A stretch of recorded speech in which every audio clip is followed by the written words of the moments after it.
क्या एक नॉर्मल व्यक्ति इंपोर्ट कर सकता है? नॉर्मल नहीं कर सकता है।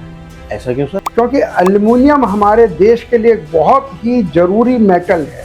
हिंदुस्तान एक विकसित देश है, विकासशील देश है, तो इसको एल्युमिनियम की हर देश को आवश्यकता है। कहां से एक इंपोर्ट बिजनेस को स्टार्ट कर सके? इंपोर्ट जो एल्युमिनियम आप करना चाह रहे हो, जो आपने प्रोडक्ट सेलेक्ट करा, उसका इंपोर्ट कैसे होगा? आपको लोकल में सेल आउट करना है तो क्या रेट में आपको सेल आउट करना है? इंपोर्टेड माल आपको चाहिए, कौन सी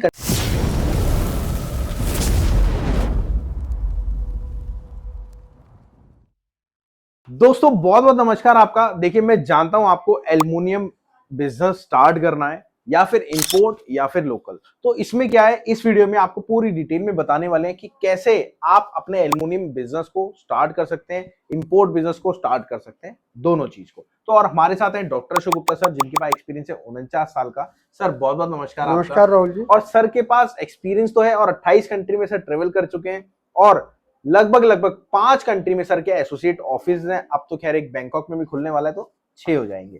तो चलिए सर से जानते हैं, सर क्या एक नॉर्मल व्यक्ति इंपोर्ट कर सकता है?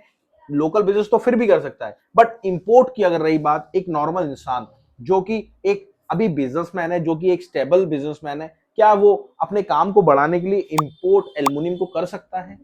बिल्कुल राहुल जी। मैं यहाँ आपकी इस वीडियो के माध्यम से बताऊं, आपने अभी एक शब्द यूज किया, नॉर्मल। बिल्कुल बिल्कुल। नॉर्मल नहीं कर सकता है। ऐसा क्यों सर? उसको एबनॉर्मल होना पड़ेगा, नॉर्मल से कुछ बेटर होना पड़ेगा। ठीक है। तो क्या करना पड़ेगा? क्या उसे बीए एमए पास करना पड़ेगा? उसको 10-20 करोड़ रुपया लगाना पड़ेगा? नहीं। उसको सोच को बड़ा करना पड़ेगा कि मैं कुछ करना चाहता हूँ। बिल्कुल। और एल्युमिनियम ही क्यों? आपके ये आज की जो वीडियो है, एल्युमिनियम पर आप जोर दे रहे हैं, क्योंकि एल्युमिनियम हमारे देश के लिए एक बहुत ही जरूरी मेटल है। इसको किसी भी उन्नतिशील देश के लिए एल्युमिनियम बहुत जरूरी है। तो उसको अगर वो एल्युमिनियम का इंपोर्ट करता है तो ये एक देशभक्ति का कार्य है, क्योंकि हमारे हिंदुस्तान एक विकसित देश है, विकासशील देश है, तो इसको एल्युमिनियम की हर देश को आवश्यकता है। ऐसे हिंदुस्तान को थोड़ी ज्यादा आवश्यकता है, क्योंकि यहाँ तो बहुत ज्यादा डेवलपमेंट हो रहा है और बहुत ही प्रॉफिटेबल है। क्योंकि ज्यादा आवश्यकता है तो ज्यादा प्रॉफिटेबल है। बेचने के लिए लोगों के पास ऐसे करने की जो, साहब हमसे एल्युमिनियम ले लीजिए, प्लीज हमसे एल्युमिनियम ले लीजिए, ऐसा कहने की जरूरत नहीं है। खरीदने वाला आपसे ये कहेगा मुझे एल्युमिनियम दे दीजिए। बिल्कुल। तो इसलिए बहुत ही फायदेमंद एक ये एल्युमिनियम का इंपोर्ट है, और संवैधानिक अधिकार देता है हमारा संविधान, कोई भी इंपोर्ट कर सकता है। बिल्कुल। तो एल्युमिनियम सर, जैसे अगर देखा जाए कि एल्युमिनियम के कितने प्रोडक्ट होते हैं और कौन सा हमें इंपोर्ट करना चाहिए, कौन सा नहीं करना चाहिए, तो एक बार प्रोडक्ट, मेरी रिक्वेस्ट है, आप प्रोडक्ट अगर बताएंगे और कहां से एक इंपोर्ट बिजनेस को स्टार्ट कर सके, तो वो भी आप प्लीज बताओ। देखिए, एल्युमिनियम की जो वैरायटी है वो तो हम जब इस बिजनेस में घुसेंगे तब आपको पता लगेगी, लेकिन मोटा मोटी, क्योंकि वीडियो में तो कुछ बताना आवश्यक है, हम ये कह सकते हैं कि एल्युमिनियम के जब कोई चीज बनती है तो पंच उसको ऊपर से काटता है। बिल्कुल। तो बचा हुआ एरिया पंच कटिंग कहलाता है। बिल्कुल बिल्कुल। तो ये पंच कटिंग होती है। सबसे ज्यादा वायर बनती है एल्युमिनियम की। बिल्कुल। तो जो वायर पुरानी हो गई वो बिल्कुल प्योर एल्युमिनियम है, बहुत अच्छा स्क्रैप है। बिल्कुल। और यूवीसी स्कैन, यानी जो बियर वगैरह या कोका कोला आजकल कैन में आती है, बिल्कुल। तो वो जो कैन ज्यादा एल्युमिनियम के बने होते हैं, बिल्कुल। लाइट होने से। बिल्कुल। तो वो जब खाली हो जाते हैं तो एल्युमिनियम इस्तेमाल होता है, और सबसे ज्यादा एल्युमिनियम इस्तेमाल होता है, अलॉय व्हील बनते हैं गाड़ियों के, जो बहुत शो वाले व्हील होते हैं, वो बोलते हैं। और कोई भी चीज जब बनेगी तो मशीन में जब उसको हम बनाएंगे तो उसमें छीलन बहुत निकलती है। जी जी। जो लेथ मशीन पे जो छीलन, उसको बोलते हैं टर्निंग। टर्निंग मीन जब वो टर्न हो रहा है तो उसमें से जो छीलन निकली है उसको टर्निंग बोलते हैं। ये कुछ मोटा मोटी मैंने आपको बताने की कोशिश की है। तो ये सब जब आपके साथ लोग जुड़ते हैं तो इसकी पूरी जानकारी दी जाती है, और आप तो रेट भी देते हैं अलग अलग चीजों के। और मैं आपको बताता हूँ, देखिए क्या होता है, जब आपको एक्चुअल में काम करना होता है तो आपको हर तरह का, हर प्रकार का रेट की रिक्वायरमेंट पड़ती है। उस रेट से आपको क्या है, एक तो सबसे पहले आपको इंपोर्टेड माल चाहिए तो वो क्या रेट में मिलेगा, आपको लोकल में सेल आउट करना है तो क्या रेट में आपको सेल आउट करना है। आपके सिटी स्टेट के भी रेट मिलते हैं, कुछ भी नहीं करना आपको, ये नंबर आपको दे रखा है, आप इस पे जाओ, मैम को कॉल करो और बोलो मेरे को रेट की सर्विस लगवानी है, और डिटेल आपके पास आ जाएगी। और हाँ, उसमें आपको फायदा क्या मिलेगा, आपके सिटी स्टेट के उसमें रेट मिलेंगे, और अगर आप लोकल बिजनेस करते हो तो भी आपका फायदा है। वहीं अगर आप इंपोर्टेड माल आपको चाहिए, कौन सी कंट्री में क्या रेट है आपको क्या पता, आप कैसे अंदाजा लगाओगे, तो उसमें क्या है, हम आपको पूरा गाइड करते हैं, उसमें बताते हैं कि ये रेट इस कंट्री से ये माल मिल रहा है, तो ये है। अब चलिए जानते हैं सर से प्रोसेस क्या होता है। और हाँ, एक चीज और, अगर आप एक्चुअल में इंपोर्ट बिजनेस करना चाह रहे हो तो सर के साथ जुड़ जाना, सर के साथ लाइव मीटिंग करना। मीटिंग में क्या होगा, सर और आप लाइव होंगे ऑन कैमरा जूम पे, तो वो हमारा फ्री सेशन रहता है, आपको कुछ भी नहीं करना। ये मैंने आप सर का नंबर दिया है, सर को कॉल करना, पर्सनल सर का नंबर है, सेव कर लेना, सर को कॉल करना, सर से डिटेल लेना और उस वेबिनार में आना। वेबिनार में आपको सारी डिटेल मिलेगी, पता लगेगा कि एक्चुअल में आप सर के साथ जुड़ के कैसे कैसे काम करते हैं, और उसमें पूरा प्रोसेस आपको बताया जाएगा।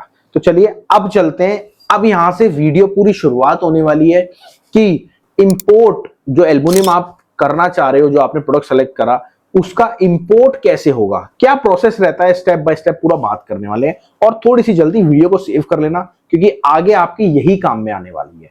तो सर, जैसे हमने प्रोडक्ट तो सेलेक्ट कर लिया, सपोज हमें यूबीसी कैन को इंपोर्ट करना है, तो अगला स्टेप हमारा क्या रहने वाला है? देखिए, ये बहुत अच्छी बात है, बहुत सारे स्टेप्स होते हैं किसी भी काम में। बिल्कुल। तो पहला स्टेप तो आपने पूरा कर लिया कि आपको पता है आपने क्या इंपोर्ट करना है। बिल्कुल बिल्कुल। इसको बोलते हैं प्रोडक्ट सिलेक्शन। ठीक है। प्रोडक्ट सिलेक्शन का स्टेप आपने पूरा कर लिया। अब आपको ये सोचना है कि ये मैं कहाँ से मंगाऊं। जैसे कोई भी हम चीज लेने जाते हैं, कोई टीवी फ्रिज लेने जाते हैं, आप सोचते हैं मैं किस कौन से मार्केट से लूं, ठीक है, जहां 2-4 दुकानें हों। तो इसी तरह से हमें पहले सोचना पड़ता है किस कंट्री से ले। ठीक है। तो वो कंट्री कैसे चुनेंगे, वो आपका स्टार्टअप इंडिया बताएगा डिटेल में, क्योंकि वो जो आपने बताया कि सेशन आपके फ्री सेशन होते हैं। बिल्कुल। क्योंकि ये छोटी मोटी बात नहीं है, 2-4 मिनट। बिल्कुल बिल्कुल सर। और चेंज होता रहता है। तो सर, मेरी आपसे रिक्वेस्ट है, अगर सपोज किसी का प्रोडक्ट है यूबीसी कैन, उनको इंपोर्ट करना है, तो उसका क्या प्रोसीजर रहने वाला है, इंपोर्ट का क्या प्रोसेस रहने वाला है, कि हमें इंपोर्ट करना है, क्या प्रोसेस रहने वाला है? तो इसमें देखिए, हमने सेलेक्ट कर लिया कि क्या प्रोडक्ट है, अब हमें मार्केट सेलेक्ट करना है। बिल्कुल। तो मार्केट सेलेक्ट करने में स्टार्टअप इंडिया हेल्प करती है। बिल्कुल बिल्कुल। उसके बाद मेन आता है कि कौन से डॉक्यूमेंट्स बनेंगे, कंपनी कैसे बनेगी। बिल्कुल बिल्कुल। वो भी आप उसमें गाइड करते ही हैं। बिल्कुल बिल्कुल। और डॉक्यूमेंट्स कैसे तैयार कराने, लोग इसको सबसे पहले ले लेते हैं, जबकि इसकी जरूरत सबसे बाद में होती है। ठीक है। तो उसके बाद वेबसाइट का एक बहुत बड़ा रोल आता है कि वेबसाइट क्यों जरूरी है। आप तो इंपोर्ट कर रहे हैं, लेकिन वो जानना चाहता है कि जो आदमी मैं बिजनेस में जिससे जा रहा हूँ वो है क्या। सही। तो वेबसाइट एक तरह की आपका विजिटिंग कार्ड हो जाती है। और फिर हमें यहाँ, क्योंकि हम इंपोर्ट कर रहे हैं, तो यहाँ खरीदार हमें ढूंढने हैं। बिल्कुल। ढूंढने क्या है, वो आपको ढूंढ रहे हैं एक्चुअली। बिल्कुल बिल्कुल। तो लेकिन उन्हें पता होना चाहिए कि आप इंपोर्टर हैं। बिल्कुल। तो ये बहुत आसान प्रोसेस होता है। कम से कम 20, 30, 40 खरीदार आपके पास होने चाहिए। बिल्कुल बिल्कुल। और तब जब खरीदार आ गए, तो फिर आपको वहाँ जो सप्लायर्स हैं, यहाँ मेन रोल आता है स्टार्टअप इंडिया का। उनको कैसे ढूंढना है, कैसे उनसे बात करनी है, क्या बात करनी है, नेगोशिएट कैसे करना है। और अगर उन्हें पता चल गया आप नए हैं, तो या तो वो आपसे बात नहीं करेंगे। अगर वो ठग हैं तो आपसे पूरी बात करेंगे। बिल्कुल। क्योंकि उन्हें तो पता चल गया आप नए हैं, तो आपसे पैसा खींचना आसान हो जाएगा। ये प्रोसेस होने के बाद जो असली चीज आती है कि जब माल लोड होता है, बिल्कुल, उस वक्त कौन चेक करेगा उसे। ओके। हमेशा हमारा जाना तो संभव नहीं होगा, तो वो कौन सी इंस्पेक्शन एजेंसीज हैं जो पूरी इंटरनेशनल इंस्पेक्शन एजेंसीज हैं, उनको कैसे अपॉइंट करेंगे और वो किस चीज के लिए रिस्पॉन्सिबल है, किस चीज के लिए नहीं है, ये सब आप बताते हैं। और पेमेंट को कैसे करना है, बिना पेमेंट लिए वो माल नहीं भेजेंगे। और माल हमने पेमेंट दे दी तो क्या गारंटी है कि वो भेज देंगे। तो ये चीज हमें देखनी पड़ती है। और इसके बाद जब माल कस्टम में आ गया तो कैसे छुटाना है उसको, जैसे अगर डॉक्यूमेंट सही है तो दिक्कत नहीं आनी चाहिए, लेकिन फिर भी सरकारी चीज है तो थोड़ा हमें सावधान रहना पड़ता है। बिल्कुल सर। तो उसके बाद डिलीवरी है, ये सबसे खतरनाक है। मैं कहता हूँ ये कैसे खतरनाक है सर? आपने माल आपके पास आ गया, माल आ गया, डिलीवरी दे दी, खतरनाक तो है ही नहीं सर। हमें ये देखना है कि पहले आपको पैसा लेना है। हिंदुस्तान है और आप एक ऐसी चीज में डील कर रहे हैं जहां आप एडवांस आपको मिलने वाला है, तो गलती से भी ऐसा ना करें कि पहले माल बेच दें, आपको पहले पैसा लेना है। ये छोटी छोटी बात। देखिए ये एक्सपीरियंस काम में आता है। मैंने तो एक्चुअल में सोचा था डिलीवरी तो बहुत आसान है, बस माल आ गया और उसको दे दो, बट सर ने बताया जो माल आप इंपोर्ट करना चाहते हो उसके आपको पहले पैसे चाहिए और उसके बाद उस डिलीवरी मैन को आपको डिलीवरी देनी है। तो मेरे को ऐसा लगता है आपको वीडियो अच्छी लगी होगी। अगर अच्छी लगी तो अपना कमेंट बॉक्स करना, चैट बॉक्स में डालना, जो भी रिलेटेड आपको पूछना है सर से तो आप पूछ सकते हैं कमेंट बॉक्स में। और हाँ, एक चीज आपसे रिक्वेस्ट है, आप इंपोर्ट बिजनेस में जाना चाहते हो बट समझ में नहीं आ रहा एक्चुअल में शुरुआत कहां से करें, तो सर के साथ जुड़ जाना, एक बारी फ्री जूम मीटिंग में जरूर आना और सर से पर्सनल फेस टू फेस बात करना और बात करके पूरी डिटेल लेना कि एक्चुअल में अशोक सर कैसे आपको एक शिपमेंट कराने में आपकी पूरी हेल्प करते हैं। तो चलिए मिलते हैं अगली वीडियो में। नमस्कार, धन्यवाद, जय Hind, thank you sir. Thank you Rahul ji.